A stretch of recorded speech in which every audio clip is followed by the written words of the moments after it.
I conducted a research in 2018 Mm-hmm. in Ejoso, around the Jobbing area, Mm-hmm. and one of the perceptions that people had was that, people who wear spectacles are smart.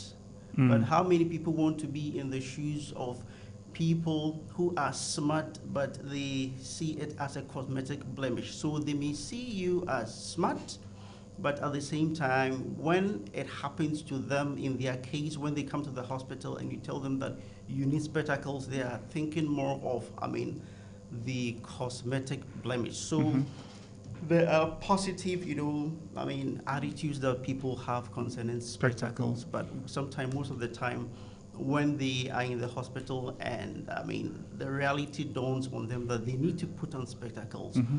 then all the negative perceptions overshadows these few, perceptions that may Yeah. be positive. But one of the other things that I'll just ask about I wear or I care is that for many people, especially for those that it starts when they are young, you know, there's a lot of, there's a notion that when you wear glasses for a long time, or if you wear corrective lenses for a long time, your eyesight gets progressively worse. Is that what it is? I want us to bust a few myths Yes, about glasses. that's a very important, question. Mm. What happens is that with refractive error, when you have that condition and you are young, the condition progresses, whether it's myopia or, hyperopia. Mm-hmm. The condition progresses anyway, whether you're using spectacles or not. Okay. So for some few individuals who may get the spectacles at a very young age, let's say 8, Mm-hmm. by the time they are 10, the condition has progressed, Mm-hmm. and by 12 it's progressed even more. So they may have the perception that, oh, because I started wearing the spectacles, when I put down the spectacles I can't see anything. Yeah. When I Yeah. was 8 year old, I put away my spectacles, I was able to see a little. Mm-hmm. But at the age of 16, when I put down my spectacles, I Mm. can't see anything. Then they broadcast and tell people that, oh, putting on spectacles can make your eye go worse. Mm-hmm. Yeah, but it will progress anyway, whether you put on the spectacles or not. Okay. I have a refractive error, and at the age of around 22, that is when I noticed that I was not able to see, especially when in London they use those buses and they Mm-hmm. have pixelated writings. So we can be at a bus stop, Mm-hmm. and my bus number is coming, and You people can't. are running. People are running for bus 23, and you have no idea it's People your are bus. running, and I'm still over there. So that was the first time that I got to know that I think there is a problem, and because of that visual demand, Mm. I Mm. first knew that I think there's a problem. But Mm. I could have been wearing spectacles even at the age of 16. Mm-hmm. So there is a normal, there is a progression that happens when you have refractive error. So that there's a natural progression, or quote progression. unquote a worsening of the condition. Yes, exactly. Okay, so to all the parents who are listening, I'm going to ask all the questions that you want me to ask Doc for you when it comes to your kids and I. Because sometimes a lot of parents feel that, my child is only complaining about an eye problem Yes. because someone in their class has gotten glasses. Yeah. So then your child comes and says, mommy or daddy, I also can't see well, so take me to go and see the eye doctor. Yes.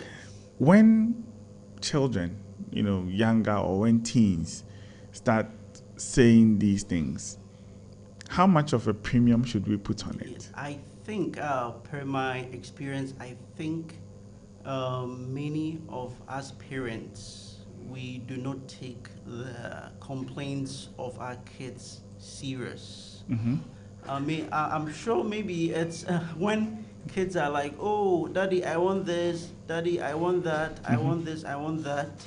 So many of the times we may think that, I mean, when children complain as just one of these things, and I've had many issues with exactly what you're talking about. Yeah. Oh, we think, I mean, he's complaining or she's complaining that there's a problem with the eye because I've seen the friend who has been using spectacles. I'm sure, I mean, he or she also wants to put on spectacles and all that.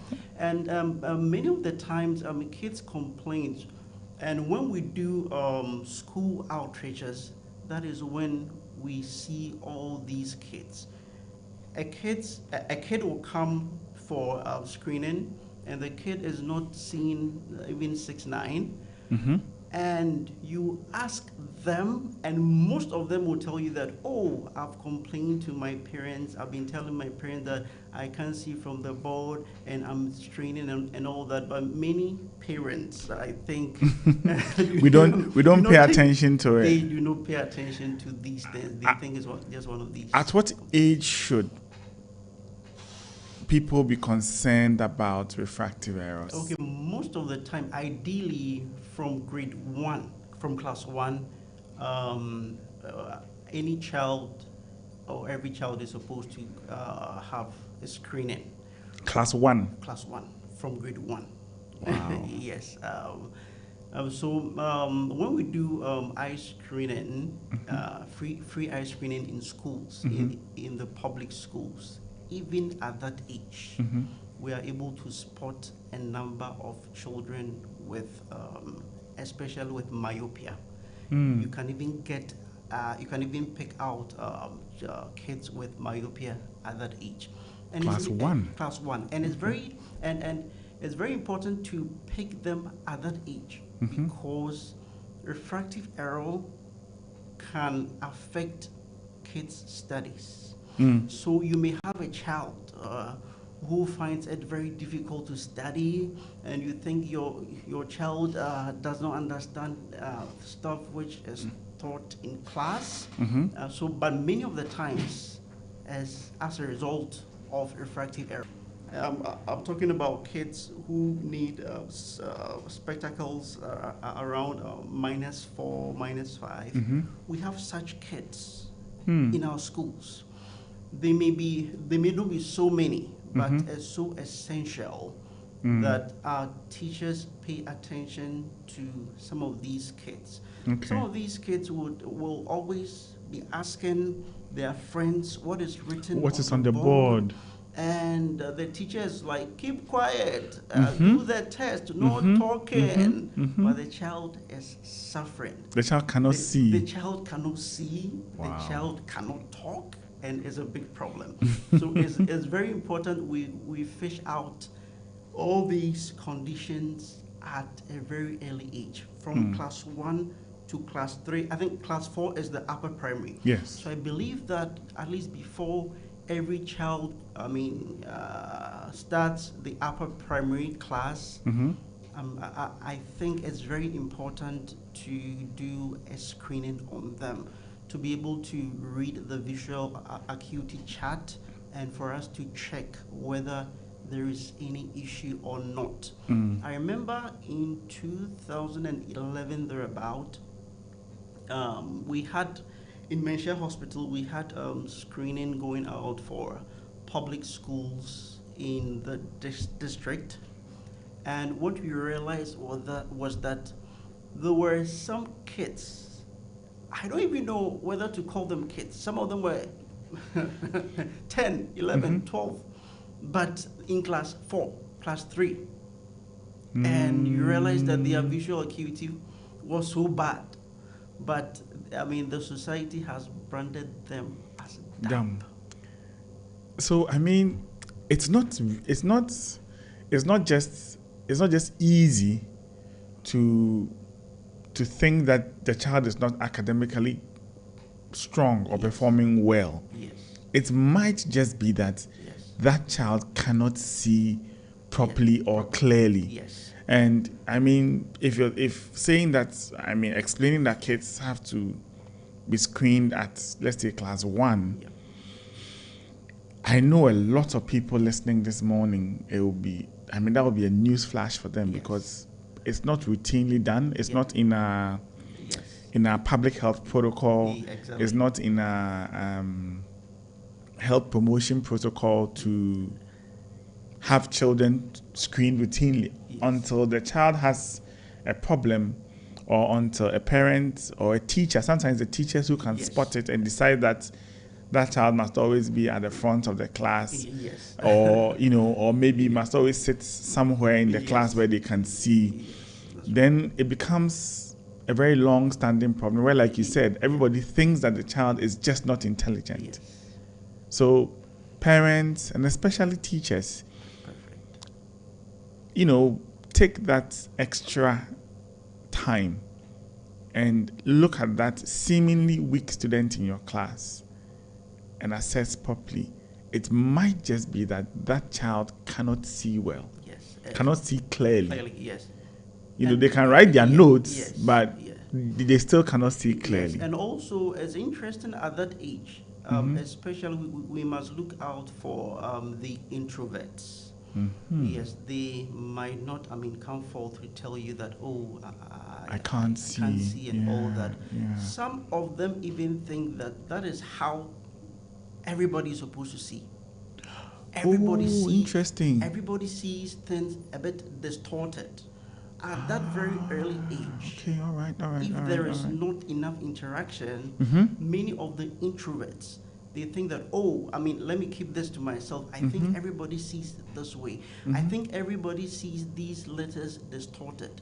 So all this while, they have been seeing O and Q, and they cannot even decipher between the two. They cannot even differentiate between, I see the orange, the big O, and there's a Q, just a small line in it. And sometimes they even struggle with the letters, even at that age. This is interesting. Yeah, so it's very important to spot them at that age, and that is why people's temperaments are also very important, because per my little school education that I've been doing, you can notice a child who is extra quiet, but their visual acuity is so bad, and they don't even report to the teachers. So they will not talk. The keep quiet will not affect them. You not get them. So they are quiet, but whatever they see, they write. So they write H as K. When they see K, they think it's H. And when the teacher takes their book to mark, everything is messed. Everything is messed up. Yes. So it's very important for us to look out for our kids. It's very important to ask them questions. It's very important for us to even visit their schools to find out the kind of work that they are, they are producing, the kind of academic work that they are producing. It's important to talk to their teachers if there are issues with their academic.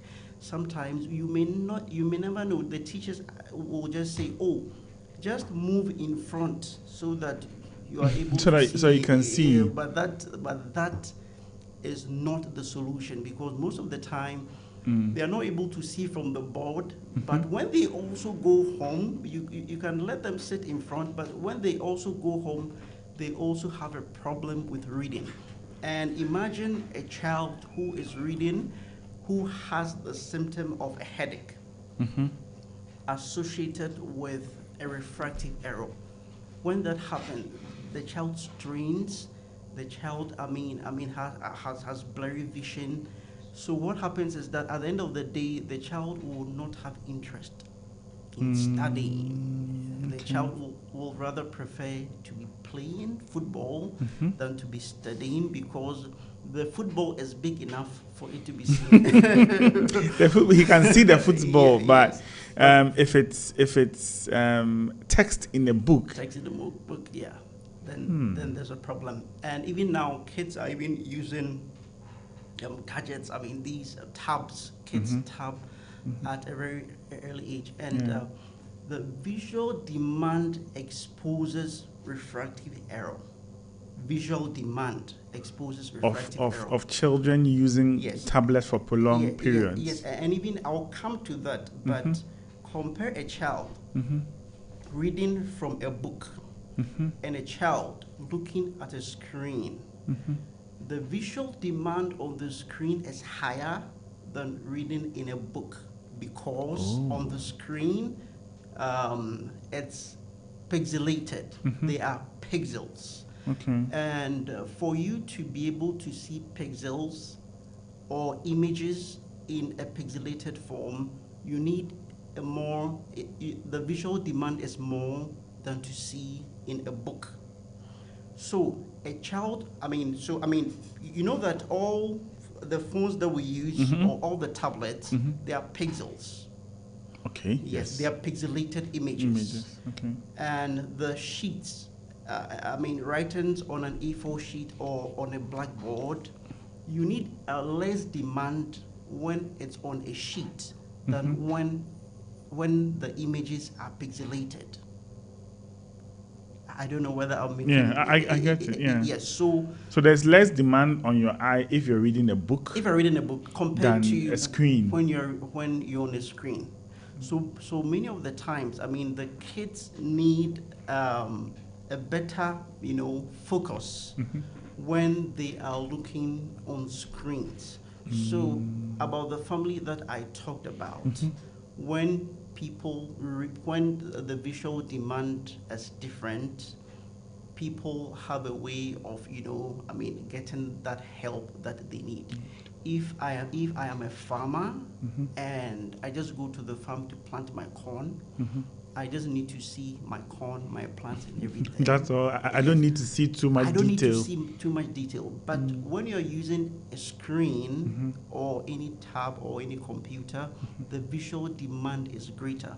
So if a person has a refractive error, which is very minimal, the symptoms become, more as in, let's say, sometimes, when somebody has a refractive error and the person will need, let's say, plus 0.25 or minus 0.25, if they're reading books and they are not looking on any screen, sometimes they can ignore. The symptoms don't even show up. Okay. But when they are looking on screens, when they are looking on computers, because the demand is greater, then the symptoms show up.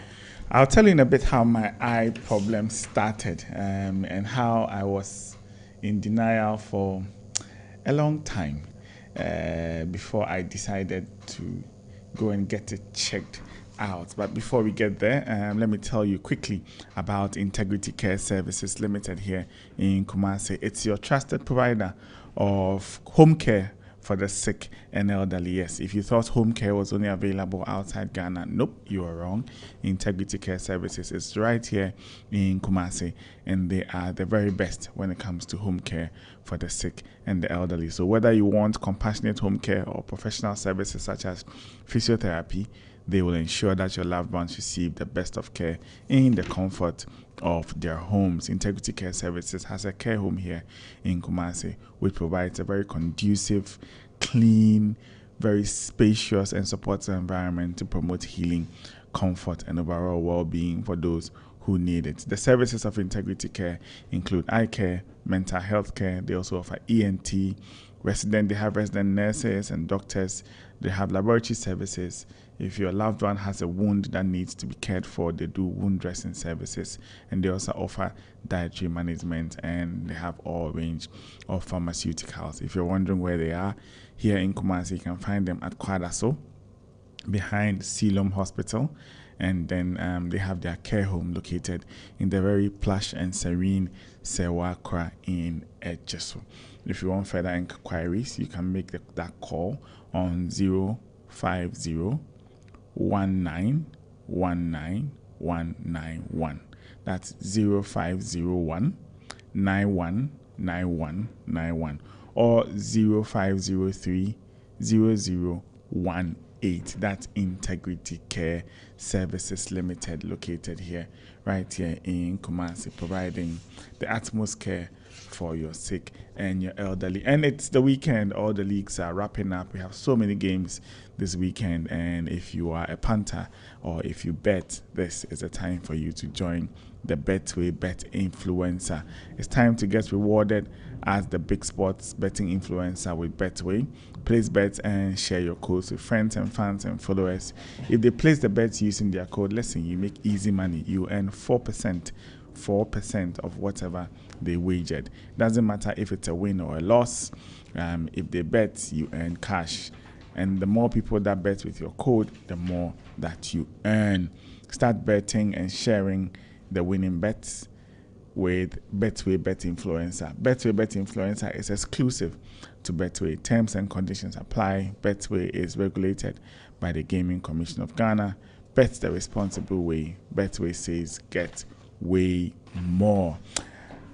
Let me just take 2 comments from listeners. Petra is saying that she's had challenges with wearing glasses because her mom says that if she keeps on wearing glasses for a long time, she's going to get night blindness. She's going to get night blindness, and she's saying that sometimes when she's using a screen in the evening, she puts on the glasses, but it says when I'm using the screen in the evening and I put it on, she has a problem, and she says I should remove it. I think there's a lot of misconception about glasses. And interestingly, we working in the eye centers realized that many parents are eye experts, but I don't know whether other departments also experience the same thing, because we have lots of parents calling in to tell you what they think about it. Good morning to you, Alpha Lee, who's the host of the Orange Sunrise here on 107.9, is saying that he sleeps with the light bulb on, and he's wondering if that can cause a problem. Not really. Not really. Okay. Sleeping with the light bulb on, not really. But I mean, what I will say is that I don't know the kind of light that we use in our homes now. What I see here, that's fine. But we used to have, some of these, the yellow light, which was very bright. Yes. One of the risk factors of refractive error could be ultraviolet light, rather. Okay. But sometimes I think the yellow light also may have an impact if it's so bright. I don't know whether we have some of them. In our olden days, we used to call them Ijari bulb. For that one, the onion bulbs. The onion bulbs. If it's not that one, and it's our modern lights, it's fine. Those ones are fine. All right. So if you're part of the group of people who sleep with their light bulbs on, if it's usually in the bedroom, you're supposed to have a very mild light, maybe light. Some 6 watts, or even if you can, some 4 watts. Perfect. So don't go and put 30 watts in your room.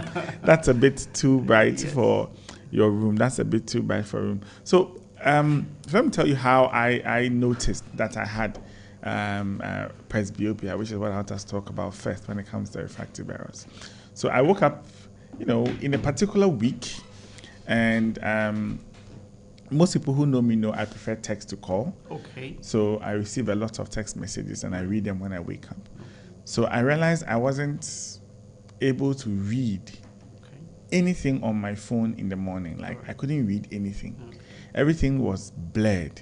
Just suddenly. Okay. So I was like, maybe it's because it's too early in the morning. I haven't had my coffee. I'm still in bed. So just put down the phone and do what you have to do. Okay. I come back after about 30 minutes. I pick the phone and I still can't see clearly. So I ended up for about a week holding my phone like this way, reading it. Yeah. So someone walks into my office and starts laughing. Yeah.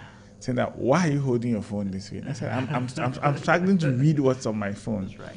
And this is me in a hospital, and I have an optometrist. I said, why don't you go and see the optometrist and check it out? That's right. I was like, I don't think I have an eye problem. I think I'm too young to have an eye problem. So I reluctantly go to the optometrist, and then he gives me a book. Okay. I'm able to read something, and then he puts on these things that you guys Yes. have on. The travel lens. Yes, the trial lenses. So he puts some lenses in, Mm-hmm. and like magic. And the world looks very beautiful. Wow. Okay, so I can see now. That's right. That's perfect. Yes. And then I'm like, no. This means what I don't want it to mean. So I have to wear glasses because then when he takes it off, it becomes blurred. But when he puts it back on, That's right. you know, it becomes clear. And then I realized, okay. And then he said, "Oh, doc, you may be presbyopic." And I said, no, like don't say that. I think presbyopia for people after 70 or 60. And I'm not a Presbyterian. I'm not exactly. I'm not a Presbyterian. So, is that how something like presbyopia starts for a lot of people? So the condition called presbyopia, I mean, when we're in school, I mean, they always tell us that presbyopia occurs when you're at the age of 40. But now we've noticed that people, even in their mid-30s, experience presbyopia. What happens is that, I mean, when you're younger, the lens of the eye is flexible.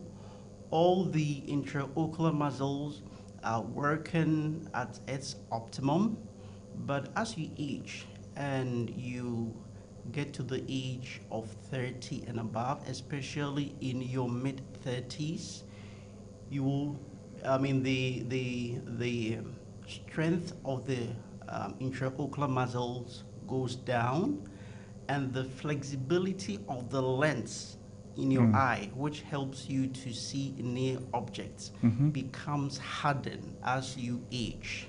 So at that age, some people may experience blurry vision, especially at night. Okay. And some people may also engage their intraocular muscles so much that they are even able to see at night.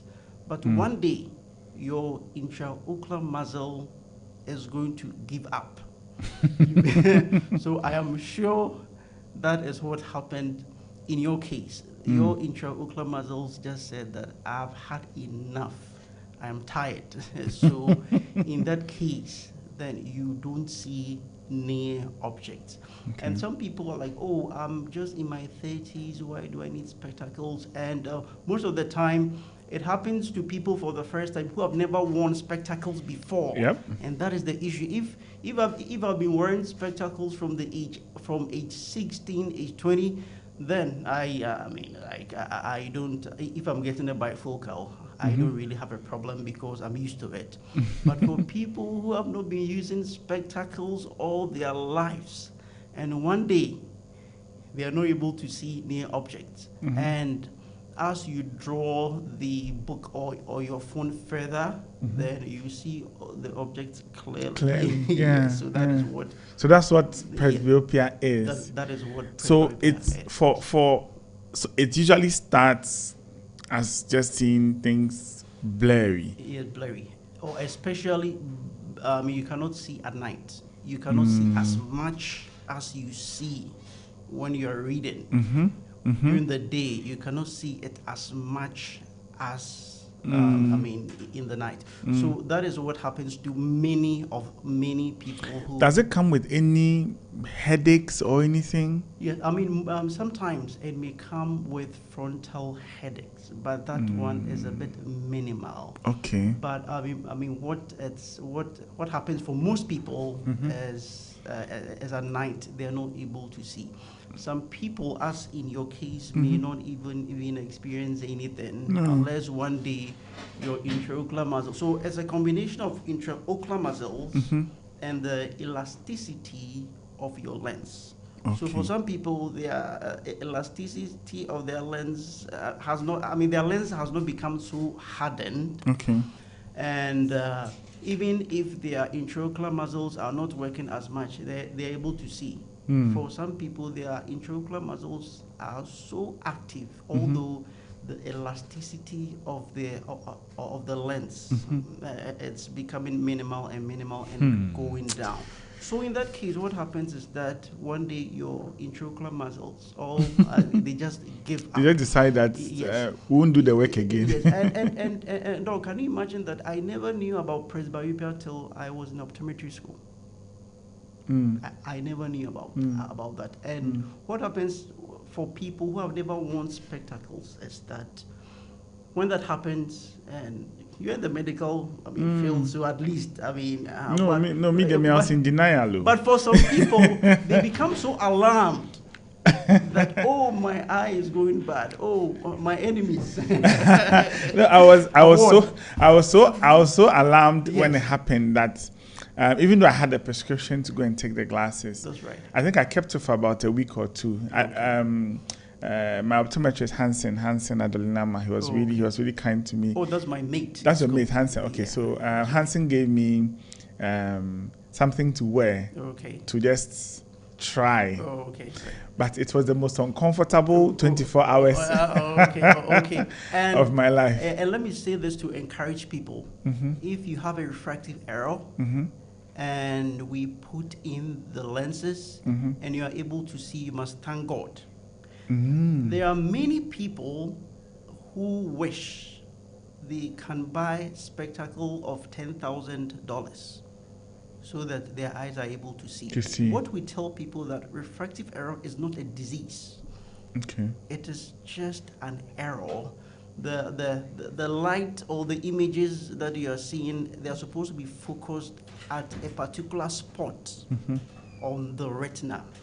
But we tell people that it's not a disease because there's no pathology, as in your lens has become cloudy. If we put in the lens and you can see, it means that all the structures of your eye are okay. Okay. Yes. Okay.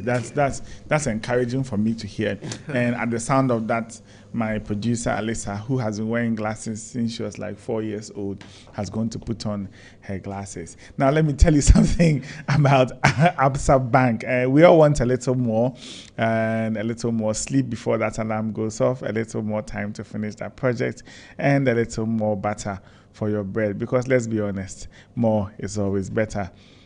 Take my friend Nee, for example. When I caught up with him last week, I realized he's crafting a life of more with the Absa Ultimate account. Now, the Absa Ultimate account isn't just a banking product for Nee, it's a chance to have more, and it can be for you as well. The Absa Ultimate account gives you retrenchment insurance cover of up to 50,000 Ghana cedis, hospital cashback, hospital care, cashback benefits, access to seamless digital solutions, travel insurance of up to 1 million Ghana cedis, and over 30 other benefits on the account. Now, that's just a bank account. That's the Absa Ultimate account. If you don't know what it offers you, let me just rewind for you. It gives you retrenchment insurance cover of up to 50,000, hospital cashback benefits. So if you're admitted to hospital, you get a cashback benefit, access to digital solutions, and a travel insurance of up to 1 million Ghana cedis. And that's not all. They have like 30 other benefits. You can't go wrong with Absa. Of course, you want more with Absa, and because life is always better when you have more. Sign up for the Ultimate account today and get more. Absa, we say your story matters, and we know how the week has been, and it's raining a lot more now.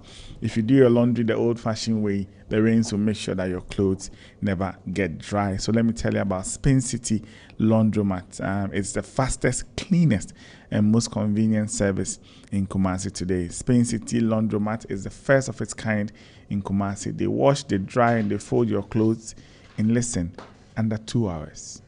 So you can bring your clothes at 8, and by 10 a.m., you are picking them up again. They serve homes, hotels, restaurants, and so much more. With brand new machines and affordable prices, your clothes will come out clean, soft, and neatly folded in our Spain City bags. They provide detergent and softness as well. They have heavy-duty machines that will handle your blankets, curtains, or duvets. There's no mixing of clothes at Spain City. You know all those places where they mix all your clothes together, and you come back and you have pink socks, so your white shirt has also turned pink. And it's one customer one machine. That's so hygienic, and they do that all the time.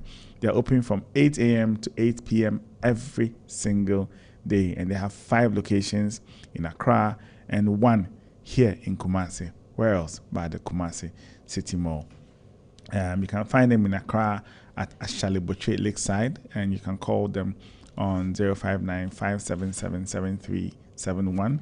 They are also located at Dansoman, at Akoko Photo in Dansoman. They're also located at UPSA at the Prestige Building, at Teshi Bibiano, also in Kumasi, and then in Kaneshi. They are behind the Kaneshi Police Station. At the Kumasi City Mall, since we're in Kumasi, let me give you their numbers. The number is 055 445 5314 here in Kumasi. Call them now and let them handle that laundry. Spain City Laundromat, wash, dry, fold in less than 2 hours. And right after the show, I'm going to Spain City Laundromat. I am going to Spain City to try out their service, and I think you should too. I think it's the most convenient service right here in Kumasi. My guest this morning is Dr. Osei Boaitey, and as you've been hearing him this morning, breaking down everything about eye care, breaking down all the myths about eye care. What is your question with eye care? What is your experience with eye care here on the show? And let us answer your question or read out your comment for you. You can send it as a voice note or a text on 0593932 993, 0593932 993. We'll open the phone lines a bit later in the show. Doc, someone wants to find out whether eye conditions are hereditary. So you can find a family where everybody is wearing glasses. That's right. And they say, oh, that's right. Okay. All right. Very good question. Actually, I want to use the word a phrase, familial risk. Familial risk. Familial risk. Okay. Yes, which means that it runs in family. Mm-hmm. It runs in family. So sometimes you may have a father who is high myope, who is wearing very thick, and sometimes you see all their kids wearing thick, very thick glasses and all that. Yes, that is pretty much common as it runs in families. But sometimes too, it does not really matter. It's even possible that, as I said from the beginning, maybe your parents did not have that demand for spectacle use. Maybe your mother is a trader, your dad, is a farmer, or he works in an area where the eye demand is not that much.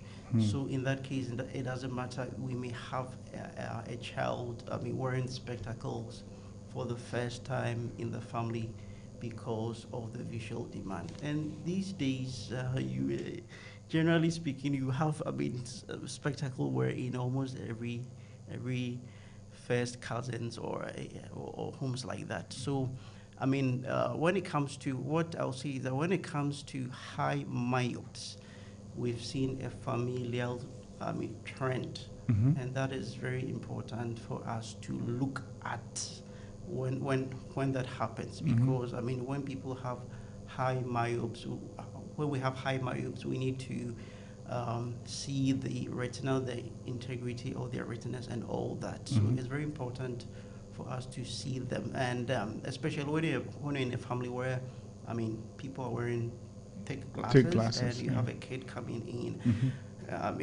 coming to class 1, then it's important for you to have screening for done. that child. So there's a familial risk? Oh yes, there's a familial risk to it. Okay. And actually, because of the risk factors, it's nuanced, and because of that, sometimes we may have it with individuals who do not even have that history. Yes, but it's very important for us to take it. For people who have that, high myopes, Mm-hmm. wearing thick Glasses. glasses. When your child is in class 1, Mm-hmm. they are supposed to be screened. Okay. And because aside the refractive error, we need to look at the integrity of the retina too. Mm. Yes, that's very important. Yes. So for all those who are wondering whether eye issues are genetic or hereditary, yes, doc says that there's a familial risk. So maybe your mom, your dad, your grandmother, your grand auntie, wears glasses, and they probably wore it at a very early age, and Yes. you want to get there. You want to make sure that you are also taking care of yourself. Yeah. For someone that doesn't wear glasses, okay, for someone who doesn't wear glasses, how often should you go and see an ophthalmologist or an optometrist and say, I want to check my eyes? Okay, actually, interestingly, refractive error is diagnosed when people come with other conditions like red eye and glaucoma and other stuff. So, so there's a problem with with screening. Okay. In the first place. But it's good. And so generally, as I said, when a child is starting school, it's very important to check the eye. And I will recommend that when a child is going to the upper primary 2, class 4, the child's eye must be checked. Yes, because refractive error can pop up around the time. And when the child is going to junior high school, I think the child needs to be tested. And when the child is going to senior high school, the eye must be tested so that we're able to track if there is any any refractive error popping up. But for adults, we recommend if you are below the age of 40 years, every 5 years you need to have an eye. Your eye screened. Your eye screened. Yeah, but most of the time when we have even when we have eye problems, we don't go to the eye clinic. So we actually advise people that if you are below the age of 40, that's every 5 years you should have your eyes screened, even if you don't have any symptoms or any condition. That's very important.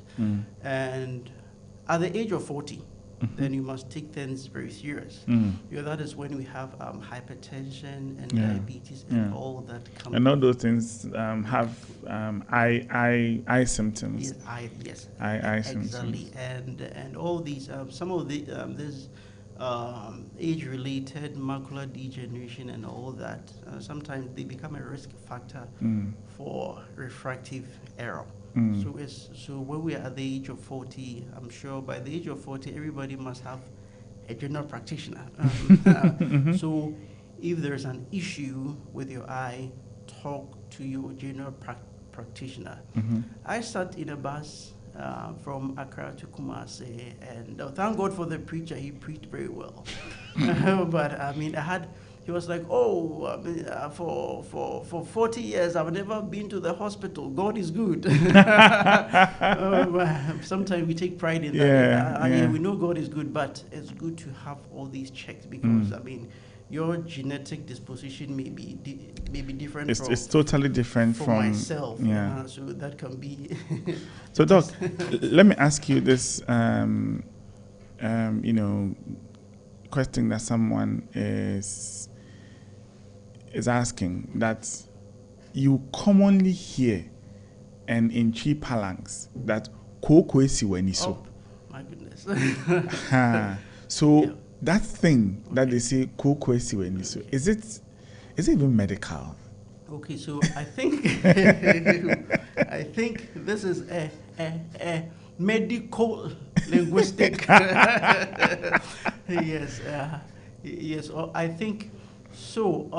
With every eye condition, because most of the time we don't have the local term for it. But Ireland now we have Chi dictionaries, medical dictionaries, and all that. So most of the time, when you can see is koko, when your eye is itchy is koko, When there is pinguicula or pterygium, is cocoa. Everything is cocoa. I think it's because of the language.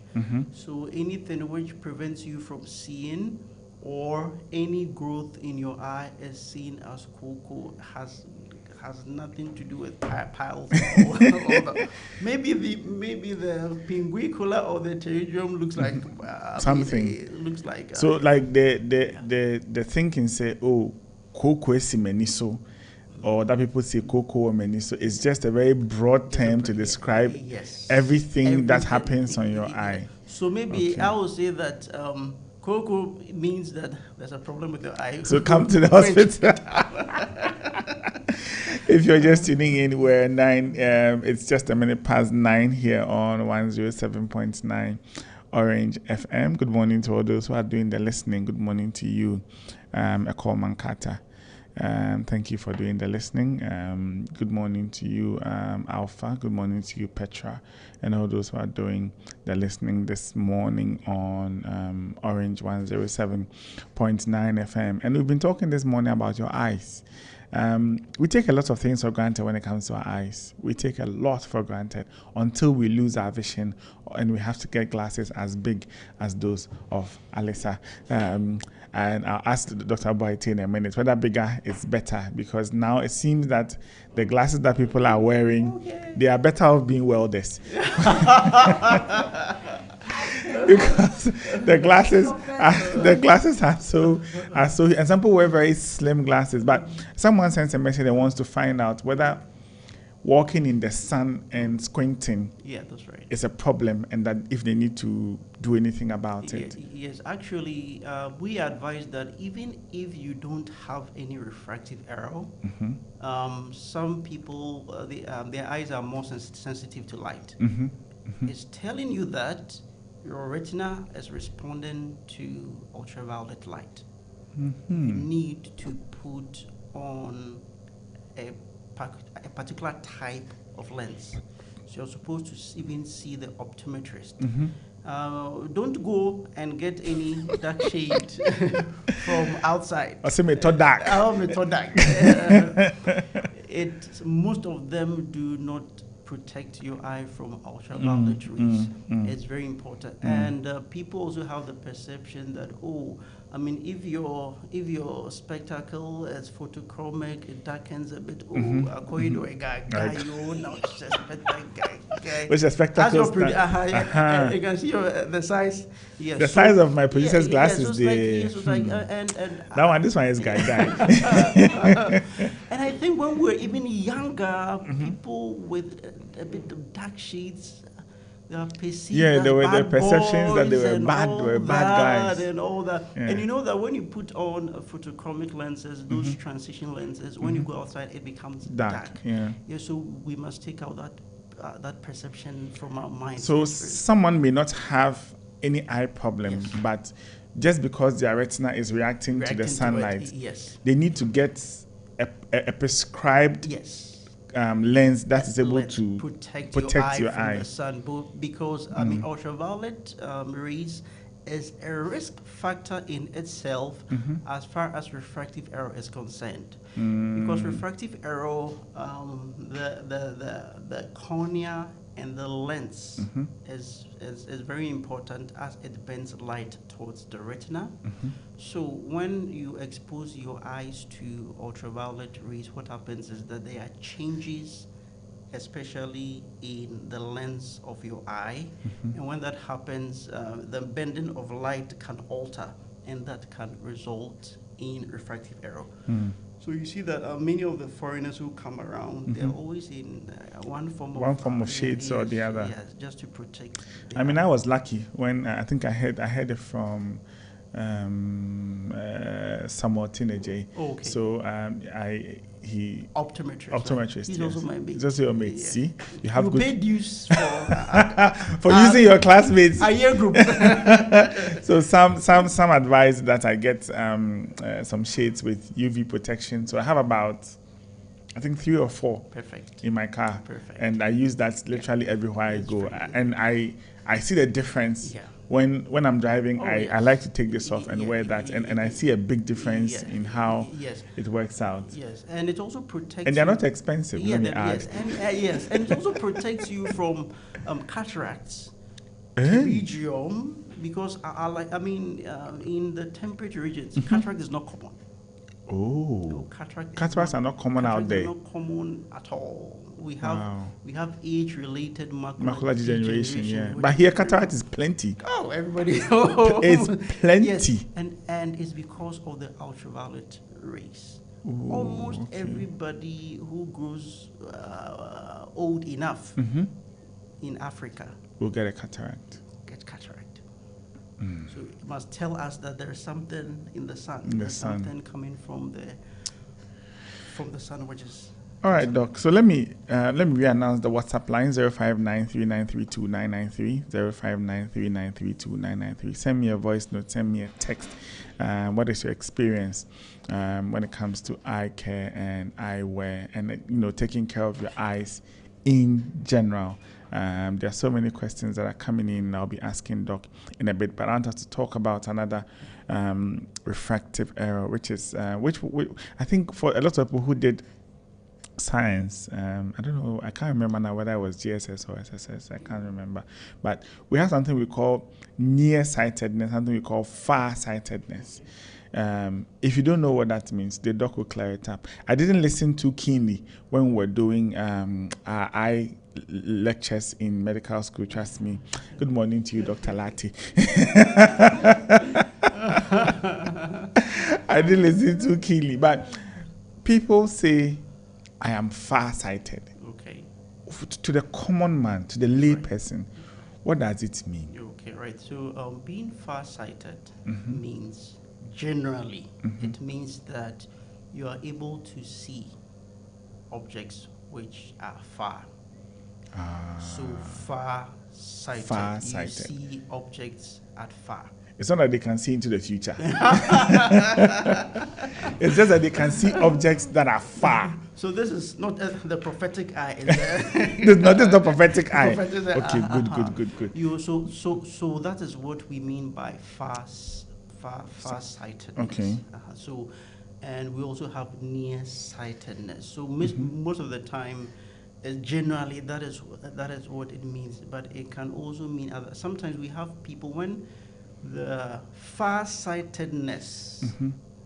Or the hyperopia is Mm-hmm. a bit severe, what happens is that even midway or close to near objects Mm-hmm. can be blurry. But Okay. generally, far-sighted means that you're able to see objects at far, Mm-hmm. but you are not able to see.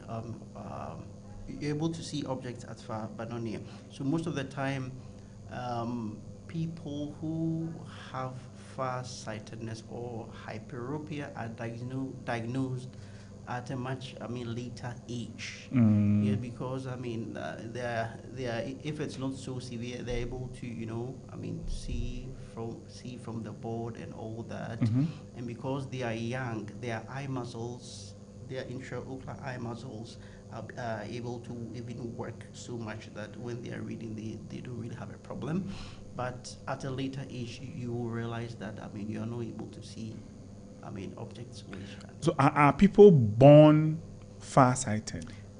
generally as because of the eyeball, as because of the. So when we look at when we're talking about hyperopia or far-sightedness, we are looking at the length of your eyeball.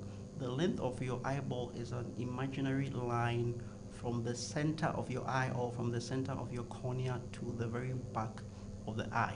Mm. So when light Mm-hmm.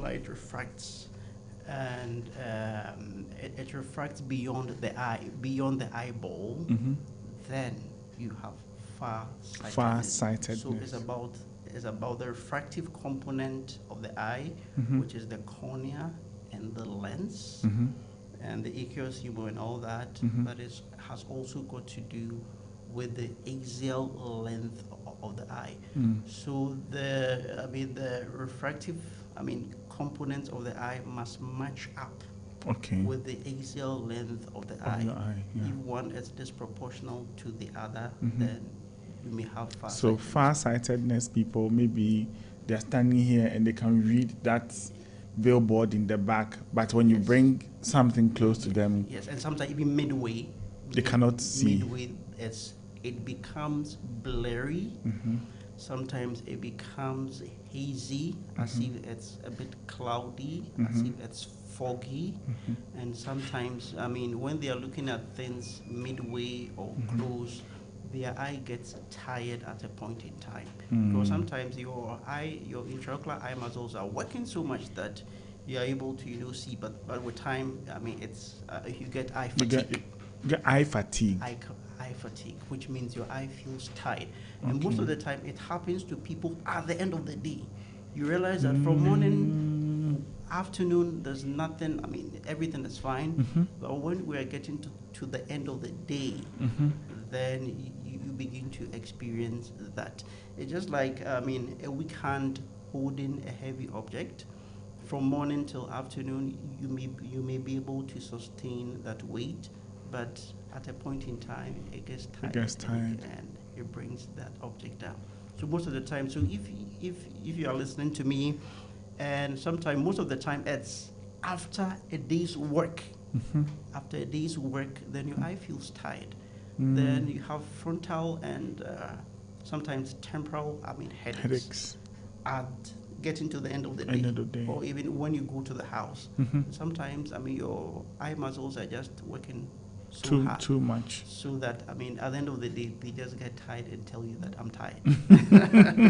So the reverse for far-sightedness is nearsightedness. Nearsighted. They can see things close. They can see things. But when it's far, and when the myopia is even moderate or severe, Mhm. even when the object is in mid-range Mhm. of their vision, they can't see. they are not able to see. So that's when you have kids who write. I mean, they're able to read and write, but when it comes to the board, Mhm. that is when there's a problem. But with the farsightedness, I mean, they're able to see the board. Yeah. When But they they're can't reading, write. sometimes, Or when they're reading. Yeah, when they're reading, so they read one line and repeat the same line. They're not able to jump from one line to the other. It's now that you're saying this that, it's sometimes some of these things, then I hear, then I think back and I feel that maybe our academic setup Yes. was not fair to a lot of people Yes. who did not fall within like in a yes. bell curve, Oh, like the yes. normal population. Oh, yes. So if you had somebody in class who was, let's say, far-sighted, Yes. they preferred to sit at the back, Yes. and they would see the board, Yes. but then they would struggle to even write in their book Yeah. or even read the English reader. Yes. Yes. And then if you had somebody who was nearsighted, they would Yeah. prefer to sit in the front, Yeah. but could probably not even see anything else Yes. at the back. And sometimes they can even call you bad boys at the back. The bad boys are the stubborn boys at the back. Yes. But now is true. The boys at the back were always stubborn. Maybe it's because they could see. The boys at the back were always, so it's something that I think that if you're listening and you run a school, you're a teacher, you run an organization, it can even be in a workplace, and you realize that some people are really good, but they can't write. Their writing is terrible. Right. It's not really because sometimes it's because they can't see. Yeah. And for it's more important for kids because it affects their self-esteem. It affects their social habits. Yeah. Because if I can't see the blackboard, or I can't see, now it's a whiteboard in most schools. If I can't see the whiteboard, and the teacher thinks I'm not smart, then so be it. So let's just pay some extra attention.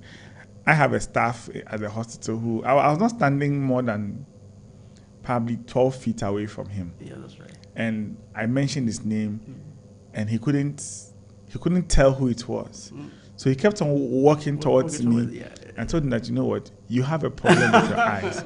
Because from where you are standing, you should be able to see that it's Yes. me talking to That's- you. Yeah, that's He said, no, boss, I can't see can't you. see, So he yeah. kept on walking. I said, listen, Yes. go and see Hansen and have your eyes checked. He said, oh, doc, me Drew. Now, there's also this more, I don't know whether it's more rare, but you have people who have what you eye doctors call astigmatism. Yes, that's right. What exactly is that? Yeah, so actually, it's about coordination of the eye. So the two eyes, they work together when you're looking up. When you're looking at any object, the right eye has to pick its information, and the left eye also needs to pick its information, and it's combined into one image in the brain. Okay. So when there's, when there's not enough communication, to put it in the layman's, language, when there is not enough communication between those two eyes, then what happens is that one eye can be deviated, so that the eye which is looking straight, or which is getting all that sight is the eye will tend to use one eye instead of introducing confusion because of lack of communication between the two eyes. So the body will work such that one eye will be deviated, so that it does not get so much involved as far as vision is concerned. So the eye is going to use just one eye, and that condition is called strabismus, and it's very important. That's sometimes too, even as kids, you might not even detect as a parent. But when you have eye screening at a very early age, we are able to tell, because some of them are not so obvious. But with time, you realize that their eye becomes more and more and more deviated. And when you see your optometrist will be able to help. And it's so crucial, and it's very important for it to be managed at a tender age. Sometimes we have kids 1 year with patches on their eye. I don't see that it's not common in Ghana, and I've had parents who had talked to where we needed to patch an eye. The eye which is not getting involved as far as vision is concerned. Most of the time we need to patch the better one. So that the other eye will also get its field of vision. But sometimes most parents will tell you that, there's this term called, is it Akato one or something like that? I don't know whether it was a movie or pirates, or when they need to close one eye. And I think most of the time it's because of our environment, and people go like, hey, your little child is one eye is patched and all that. Maybe he lives in an area or in a house where he has enemies in quote. So all these things, hardly will a parent allow you to patch one of the child's eye. Child's eye, but it's very, very, very important. And look, back to what you talked about. I've not seen images. So for adults, most of the time they go like, oh, when I went to the funeral, people were saying that when I see them, I don't greet I them. don't greet them and all that. So most of the time that becomes a motivation for them to take the classes, and that's good for us. Yeah. So that's the back to the strabismus. So it's very important for us to have that eye check, and sometimes there can be surgical interventions, and sometimes there can be prisms incorporated in lenses to help your child. It's all about helping your child. I think parents should pay more attention to, and I'm focusing a lot on children, because I realize that a lot of people's eye problems started, or challenges, I don't see problems, challenges started when they were younger. Yes. I'm sure Alyssa started wearing glasses before she was 10. Yes. For lots of people, it starts early. And if your parents have the presence of mind to let you go and see someone, then you are okay. Yes, and most of the time, as the fathers, we have challenges with the fathers. It's the cash. Sometimes we have a mother. That is an unbudgeted expenditure. It's true. We have a mother paying even money to the cashier. Mm-hmm. When they go home, they come back for their money. Oh, the father said, "Oh, he's too young to wear spectacles." They are coming back for their money. So we want to entreat. We want to, plead with the fathers. Oh, but now the new age fathers, we have changed. I've worked in some places. Now the new age fathers have. Yes, we're trying to change. Yes, I think in the urban areas it's a bit better. In the rural areas, not even too rural, but. In the like peri-urbans, in the peri-urbans, we have challenges with that. So Petra says that if I'm far or near, whenever I put on my glasses and someone comes closer to me, I see the person to be so tall. Okay. And it makes me feel tall. Okay. And those far from me, I see them as normal. Okay. All right. Okay. So I don't know how long she's been wearing spectacles. We tell patients that when you get your glasses and you go to the house, you are wearing it, and there's a problem, you must come back to the hospital. So much goes into getting your lens ready. Yes, I experienced that. Yes, yeah. The optometrist need to do centering of the lens and so many things. And the optician also needs to do their work. So much goes into it. It could be an error from any of these. Yes. So it's very important for us to report as soon as you have a challenge. As soon as you have any challenge with your spectacles. I think when I and now it was even Alyssa who prompted me. So I had my first pair of glasses. Then I wore them for about probably 5 or 6 months. Then I wanted very lightweight glasses because I was not used to having this thing on my face. So I went for a pair that was transparent. So she said, "Oh, doc, it's looking a bit brown or yellow now, so you have to go and change it." So when I went for the new pair, which is this one, I actually went to buy the frame because I wanted something really lightweight. And for some reason, I think my powers are supposed to be really low. I think they probably increased it by point something. No, be small headache. Yes. I had so much headache for the first 2 days. I thought I was hypertensive. Wow. I actually drove myself at night to a hospital to get my blood pressure checked because I felt the headache was too much. Then I said, I asked myself, what has changed? I said, my glasses. So I took them off. I was like, so the headache is gone. So I took them back to where I got them, complained, and then within 24 hours, they had gone to fix it up. And then they gave me, something that now does not cause me headaches. So I think it's really good advice that when you go and you get the glasses, when you go and you get the glasses, and you have any challenges with them, headaches especially, headache. And dizziness, sometimes double vision, just take it back and they will fix it for you. Sure.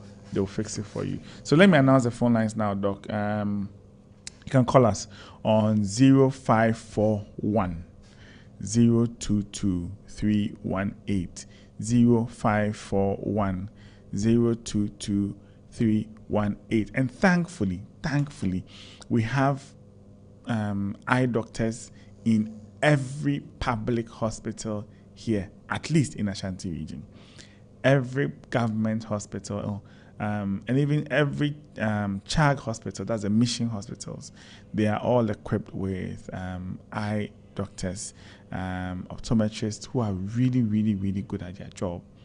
And it takes you to tell them, and I mean, it's your eyes. You have to tell them what you're seeing and what you're not seeing. Doc, someone wants to know that he's saying that he sees perfectly during the day, but at night, when it becomes a bit dark, everything becomes blurry. Okay, all right. So if it's near vision, it's probably presbyopia. So most of the time, if it's near vision with the presbyopia, you're reading or you're sewing in the morning or in the afternoon when the sun is up, and you wouldn't have any problem. But at night, when you have no sunlight and you use all the light, all that you have as a light in your room, then you can have such a problem. But aside that, if the vision, if we are not talking only about near vision and we are talking about distance vision, it goes also for other types of refractive errors, and sometimes too when you have lack of vitamin A too, you can also experience that. So it's very important for you to see your optometrist. Good morning to you. Okay, Kai, your message is well received. So Kai is saying that he thinks that those who are like the older generation were using a lot of screens at work. So you're working with a computer screen, you're working with a laptop, you're on your phone. He wants to know that what are some of the things that we can do proactively? Okay, you're right, perfect.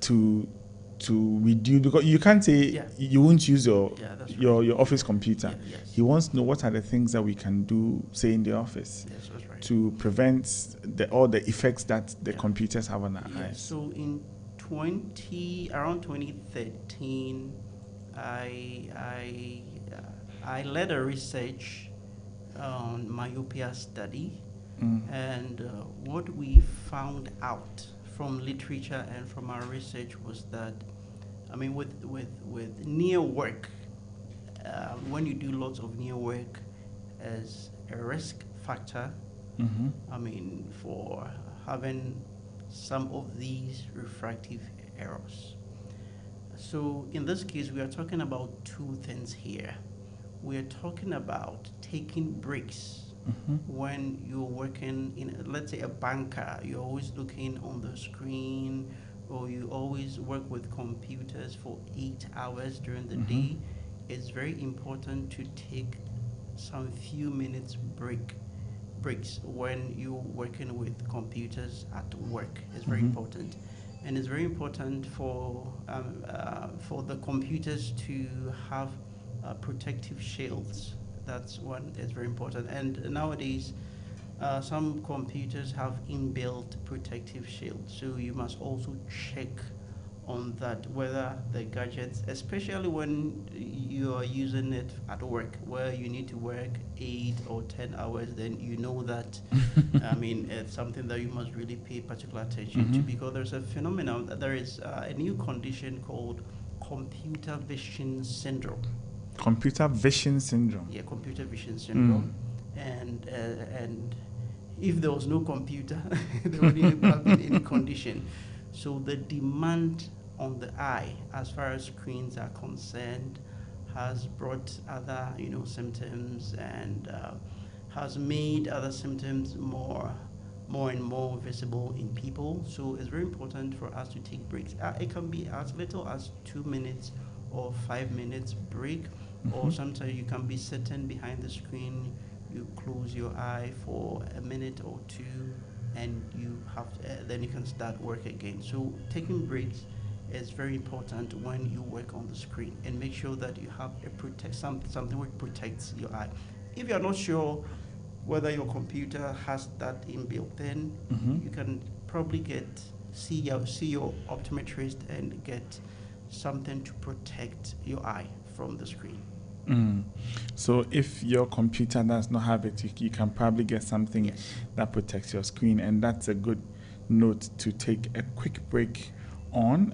We're going to take a short commercial break, and we will definitely be right back and continue this conversation this morning here on Orange 107.9 FM. Be back in a bit. Hi, Mom, it's me, Kwame. Hey, Kwame. How are you? Mom, I'm fine, oh. Okay. You know something? No, tell me. I'm looking for a complete furniture set for my new place. Kwame, I've told you before, the only one place you should go, eh? Yeah, Mom, but I need a mattress to fit my bed. Ash Foam. I need a bed to fit my room. Ash Foam. What about a sofa where go relax my body? Ash Foam. Wardrobes to fit all my clothes? Ash Foam. What about linens and pillows for sweet dreams? Kwame. Ash Foam. Mommy, I feel you. Ash Foam all the way. For mattresses to beds, sofas, wardrobes, linens, pillows, and more. Don't waste time and visit any Ash Foam showroom across the country or call our hotline at 0243 200 729. Ash Foam. Feel it, know it. You're listening Kwame in is cooking color. up the perfect Orange meal to bed, 107.9. ready to serve to all his friends and followers. He's using Betway's Bet Influencer, a new sports betting feature where he can make money just by sharing his codes. The more codes he shares, the more money he makes. Anyone can be a bet influencer. Another world first from Betway. Terms and conditions apply. Regulated by the Gaming Commission of Ghana. Bet the responsible way. Betway. Get way more.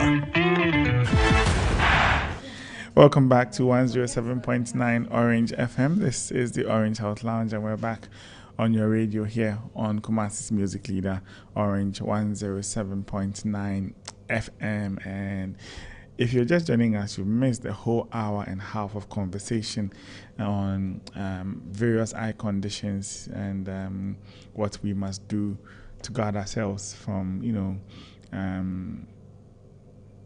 not optimizing these very important parts of our bodies, which is our eyes. But don't worry, we have just about 30 minutes more to go, and I will open the phone lines now to ask you to call in and ask your question, make your comments, or share your thoughts when it comes to what we've been discussing this morning. The number is 0541 023 022 318. Let me take it out again. 0541 022 318. 0541 022 318. That's the number to call us on this morning on the Orange Health Lounge if you've got any question or comment to ask this morning. Doc, so there are, different phones. Now some are more advanced than others. Those who use the more expensive phones are there, and those of us who use the normal phones are also there. But and people use their phones for a lot of time. Yeah. I have set my phone to give me a weekly report. Yes, on how much I use my phone, and I've set the limits. And for a long time, I have worked very well within the limits. Anytime, even when I think when it sends it, but even sends me phone usage during driving. Okay. And that's not a good thing. But I think that now our phones can be customized to reduce the amount of light it feeds into our eyes. That's right. How does one know which setting is best for them? Okay, right. So most of the time we are talking about light intensity, and we're also looking at the size of the letters. Okay. So with most of the time, your eye, sometimes we go like, oh, my eye is sensitive to light. Your retina is telling you that I don't need this amount of light. Yeah. So when there is any uncomfortable sensation, especially sometimes we tend to switch off all our lights, and the light rays are going directly into our eyes. Oh, okay. You mean maybe we're in the room and we've turned off all the lights? Yes, everything is dark, and you have your phone on, and the light intensity is so much, and you have any experience of any sensation, then you must know that that amount of light is not needed. It's too much. Yes, then you must dim your phone a bit. And sometimes to, I mean, now most phones you'll be able to, sometimes you can enlarge the font sizes and all that. So now even people with presbyopia, even without the lens at a point, you can even enlarge your letters as much as you want. But we just advise that you get, I mean, reading lenses and all that. So, I mean, pay attention to your eye. Pay attention to to your body. Pay attention to what your body is telling you as you walking around, and your body tells you you are thirsty. Your body tells you you are too tired.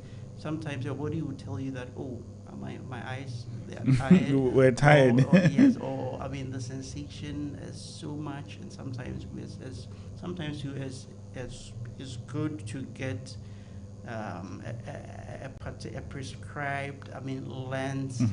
Because sometimes maybe you are an architect or you're doing Photoshop and all that, such that, I mean, you need to see clarity and brightness. In that case, you might have to get a medicated or a prescribed lens so that you can see all the images as bright as you want, but your eye is protected.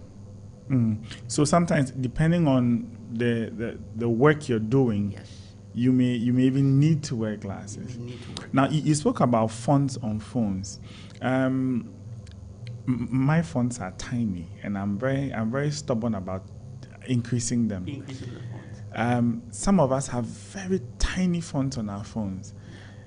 I mean, this is a silly question, but is it a good thing? It's a good question, because I mean, if your font size are too tiny and you are not even presbyopic, you engage in straining of the eye.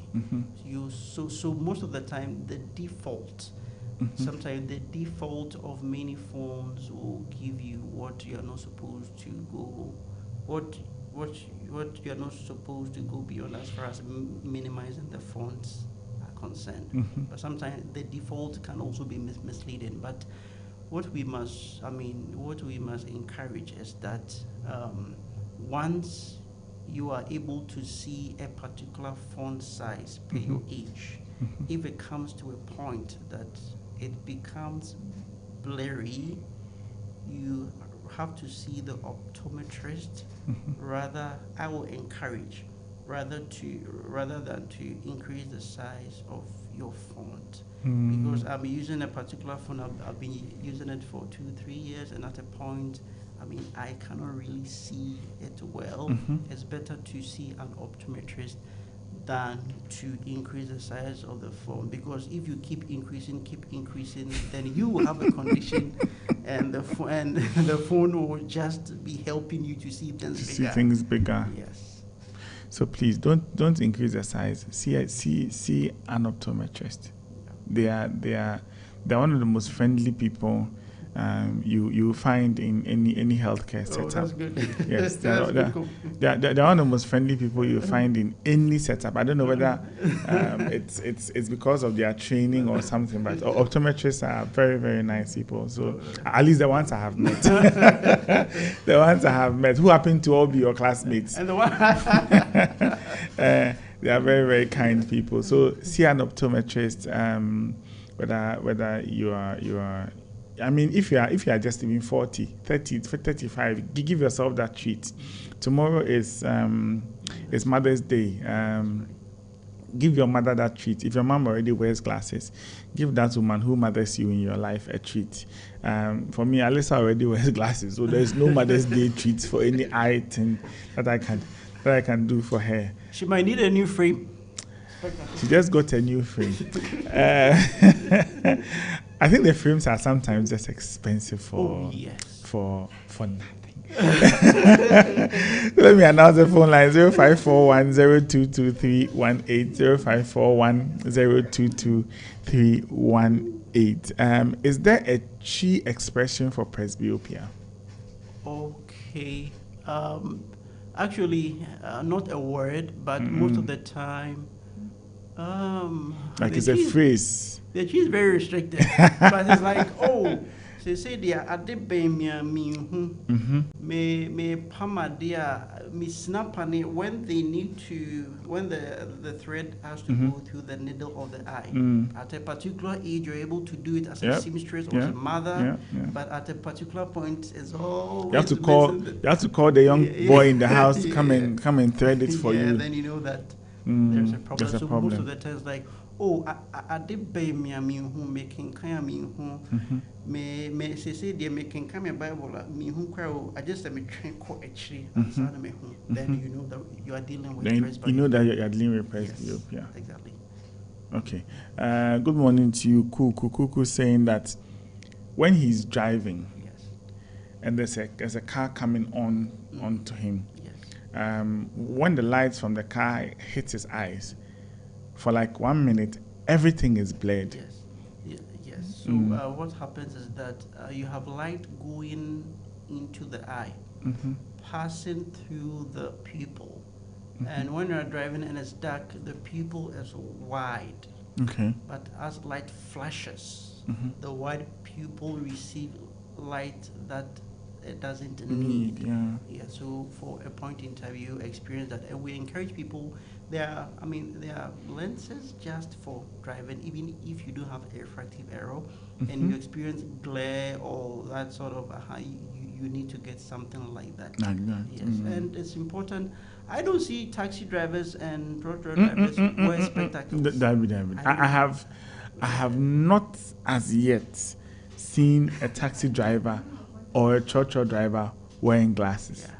Like if you're a taxi driver and you're wearing glasses, you send me a text. Okay, you send me a text. I'll give you a gift. I have not as yet seen any of them. And it's very important. It's very important. I mean, because they are. But they all get DVLA screening. Yes, and I think I'll believe that sometimes they may have prescriptions that they are not wearing. But I mean, we appeal to the DVLA system that sometimes when people are getting license, they should emboss on their driver's license that they are not supposed to drive. I mean, elsewhere. I mean, abroad. I mean, when you have a refractive error as a driver and you go through the system, your driver's license is written that you are supposed to drive with spectacle correction. Oh. Yes. So when the police pulls you over and checks your license and you have a refractive error and it's stated in your driver's license that you are not supposed to drive without spectacle correction, and that is an offense. Wow. Yes.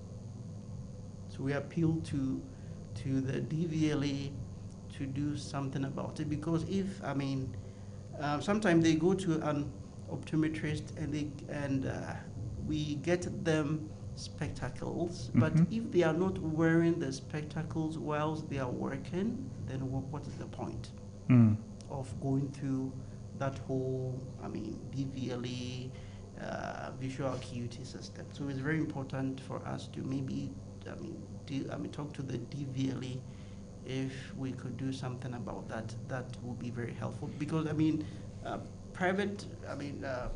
those driving the private cars are just carrying their families and some few friends. But these are people who are carrying people who carry hundreds of people. Yeah, I think that they are not to sound mean, but the eye scrutiny for people who are drivers of commercial vehicles, public vehicles, should be a bit more stringent. Yes, exactly. Should be a bit more stringent. Yes, it's very important. And I even know of some people, some years back, one-eyed people driving taxis. But that was before the system of seeing of private optometrists and public optometrists and all that.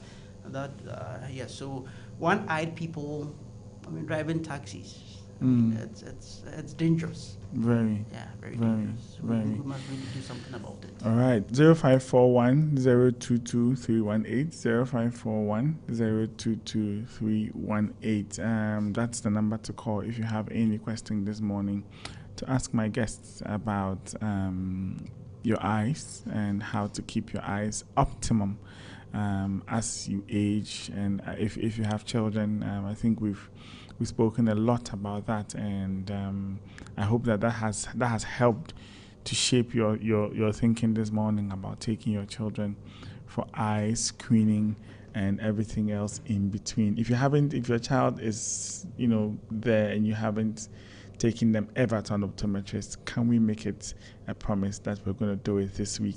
I'm going to find some time and do it. Trust me, it doesn't take long. I did it just a couple of weeks ago. It doesn't take long at all. Lizzie sends a text saying that good morning. Saying that without sunglasses on my face, I cannot walk through the sun, and also anytime I get up from sleep, I cannot read well. I cannot read or see well. Please, I'd like to know the cause of these problems. Yes. Okay. All right. So I'll start with the latter. Mm-hmm. Actually, sometimes when you have high intraocular pressure, your intraocular pressure gets up on the high when you wake up in the morning, and that can be something that you can look at. Your doctor can look at it for you, but sometimes too, you may have, mucous secretions and all that. So sometimes in the morning, you'll not be able to see well. But once you can wash your face and everything is clear, and you have that problem, you need to see an optometrist, because many things happen during the morning.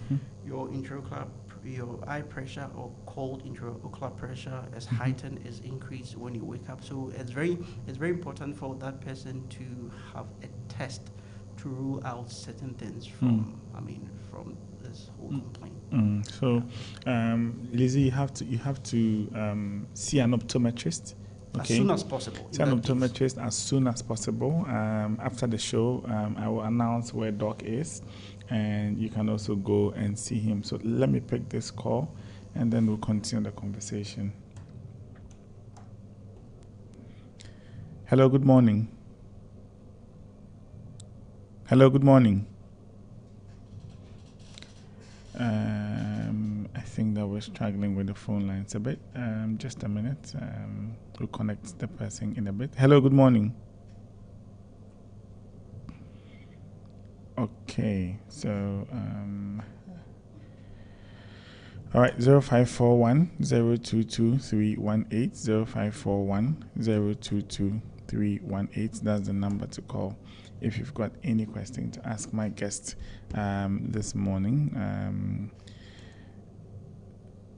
Yes, if you've got any question to ask my guest this morning, 0541 022 318. Okay, let me attempt to pick this call. Hello, good morning. Good morning, this is Lizzie. Yes, Lizzie, can you go ahead? Yes, please, about the sunglass. So I use photochromic.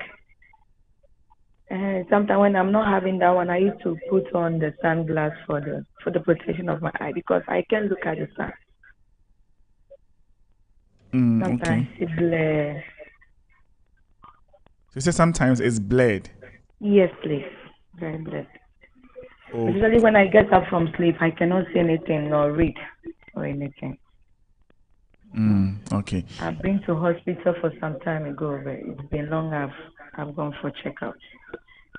Yes. So what should I do about the sun one and then? Okay, Doc is here. He'll give you a response shortly. Thank you very much for your call. 0541 022 318. Doc, so she's saying that she has prescription glasses, which are I think the photochromic lenses. Right. So with glasses, there are two things we need to talk about here. Number one is the power of the lens and the material of the lens. Okay. So the power of the lens is what you need for light rays to be focused on the retina. So with that one, it helps you to see clearly. But sometimes, we may have in her case to take away glare or, the sun, the intensity of the sun getting into the retina. So there are many types even there are many types of, lenses and photochromics and all that. There is a need for sometimes a blue photochromic. Sometimes there's a need for a gray photochromic and all that. So you need to explain your situation to your optometrist, because sometimes it's not just about focusing light onto the retina with the power of the lens. When you focus light onto the retina and there is excess ultraviolet light coming from the sun, it can also cause that blurry vision. So we are not just looking at the power of the lens, but we are looking at the kind of material to use. So sometimes it's very important for us to, be specific.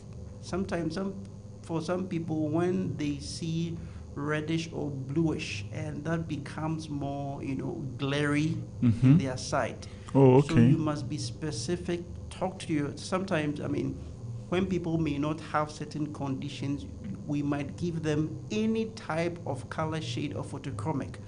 But there is a need. The blue photochromic that we see. I think that's the most common. Sometimes it's good for everybody. Sometimes when people don't have a certain kind of problem, sometimes it's good for everybody. But sometimes you may have a particular need that we may even have to order a pinkish. Or yes, if the need be. Wow. We may have to, per your peculiar situation, we may have to decide the type of so color it's not one size fits all for the photochromic. It's not. For some people, any type of photochromic works. And for other people, even if we don't have in the market, we should get it from outside. Abroad. Yes, we may order it from abroad, because some people need specific needs, and there are a few of them. So you might think that, this is trendy. Everybody is wearing bluish photochromic. But in some cases, you may need a particular type and color of photochromic. So just be specific. Just discuss all your problems to your optometrist, because sometimes we hold back information. I don't know whether it's cultural or we tend not to give. We tend not to give all the information out. Just give all the information out. As you said, the optometrists are very nice. They are very nice people. That's true. So just talk to your optometrist. just describe everything. So that they will be able to help you accordingly. So, Liz, like you heard from Doc there, you said you haven't gone to hospital in quite a while. So kindly go see your optometrist. Let them understand the challenge with walking through the sun and not being able to even go out when the light is so bright. And like Doc has said, they will change they will amend your prescription for you, and that is going to be extremely helpful, I hope. Let me pick this call again. I don't know the same person. Hello, good morning. Hello. Yes, hello, good morning. Good morning, sir. Yes, your name and where you're calling from, please. My name is Eric Wachi, and I'm calling from Obuaka. Yes, Eric, kindly go ahead, please. Yeah, my problem is I'm a dressmaker. So, and I'm at 54 years old. And about 2-3 years ago, when I want to thread my machine, especially the black thread, I couldn't. So I went to hospital, and then they give me glasses so that I can thread the machine. I use for just threading alone. When I'm finished threading, then I take it off. And then my second problem is I drive too. So in the night, when I'm driving in the night and I saw a car coming the opposite way, the lights, sometimes I have to look down because I can't face the light. Especially the LED bulbs that are coming. Yes, that's true. So I saw something online, glasses that they are advertising about. You can use it to drive at night. So I want to ask the doctor, can I go for that one, or Should I go to hospital to check before I buy any glasses? All right. Thank you very much, Eric. Thank you so much for your call. 0541 022318. So, Doc, like you said, All right. he says that he can't. He threads. He wears the glasses. Only thread his machine. All right. So for Mr. Eric, we advise that people who have presbyopia, because many of the times we have, people selling reading glasses at places. Yeah. You buy them when you know your prescription. When an optometrist has determined your prescription, that I know that, my prescription is +2. That is when, and maybe it gets broken, that is when you can get a replacement for that same power. Because sometimes many people will go get something and it's overcorrection of even the lens, the lens that they're supposed to use. So for Mr. Eric, it's okay to use your spectacles when you are doing your work, as in sewing, dressmaking, and all that. So that one is okay. So for people who are presbyopes and they don't have any distant correction, it's okay to have your glasses on only when you are doing any type of near work. But it's not just the dressmaking, but if you are peeling something, you are working in the kitchen, at anything at near, you need the spectacle. No, sometimes you feel like I got the glasses because I couldn't thread the needle. So I'll wear it, thread my needle, after that I'll put it down. Yes, so anything which is near work, that is what you're supposed to use. But is it helpful when you are like you wear glasses and you take them off often when you don't need them? Well, your optometrist will determine that, because most of the time, if it's presbyope, that is when you can do that most of the time. And most of the time, we go to churches and all that, or for conferences when people are about to read, then they put on their reading spectacle. That is what normally happens. But for other refractive errors, your optometrist will advise, but for most of the time, is for more extended use during the day. And then he asked about night vision glasses. Yes, yes. Yeah. So and the night vision glasses is very important to see an optometrist for another set of glasses for driving. So some people may have one or two, and even in other cases, I dealt with a case 3 years ago, 3 pair of glasses. She has been, she's been worrying, but the person needed to be educated that you need glasses for near. You need glasses per your work for mid-range work, and you need glasses for long distance view. So sometimes we can get bifocal 2-in-1 and another additional glass. So it's very important to see the optometrist so that you get glasses for driving.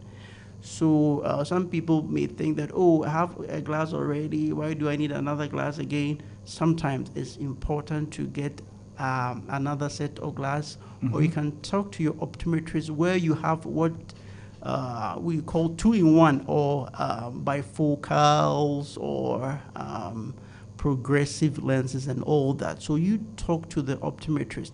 If a need has been met and another need has not been met, talk to your optometrist, and your optometrist will meet your other needs too. Yes, and he talked about purchasing glasses elsewhere. If you know your prescription, your reading prescription, that's okay to purchase that prescription. But with the presbyopia, every 2 years you must come, or you must go to the optometrist for a reassessment. Okay, and on that beautiful note, we've come to 10 o'clock here on the show. Doc, so before you run out of the studio, You've really broken down eye care beyond refractive errors for my listeners today, and for that I'm really grateful. But before you leave the studio, where can people find you, and any final words before you leave the studio? Okay, so unfortunately I'll be in the country for 1 month, and I'll be in the country. So this month of May, I'm in the country, and I'm doing free eye screening. Nice. On the 22nd, 23rd, and 24th of May. Free eye screening. Free eye screening at Osei Boaitey Hospital at Bomso. Okay. And we're going to also do health education too, which is very important. And so can you please repeat the dates for me? Yes. So as on Thursday 22nd, Friday 23rd of May, and Saturday on the 24th of May is free eye screening and health education at Osei Boaitey Memorial Hospital at Bomso. Okay, so Doc is at Osei Boaitey Hospital here in Kumasi at Bomso, and he's doing free eye screening from 22nd. So kindly pass by. This is free eye screening. Kindly pass by and get some service. And that brings us to the end of our show this morning. Doc, any hellos and highs before you go? Well, I have a large family. Okay, right. Okay, yes, you have a large family. So to my parents, Dr. and Mrs. Boaitey, and to my in-laws, Mr. Dazi and Harriet Dixon, and the best for the last, my wife, Paulina Dazi. Okay. Greetings to everybody and my whole family. All right, simple and short. And that brings us to the end of today's show here on the Orange Health Lounge. I do hope you've learned something, because I have.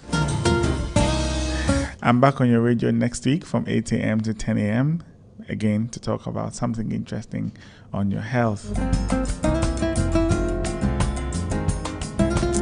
My name is Dr. Kwesi Jima, and my guest was Dr. Osei Boaitey. Enjoy the Saturday, the sun is out, and see you back here next week. Bye.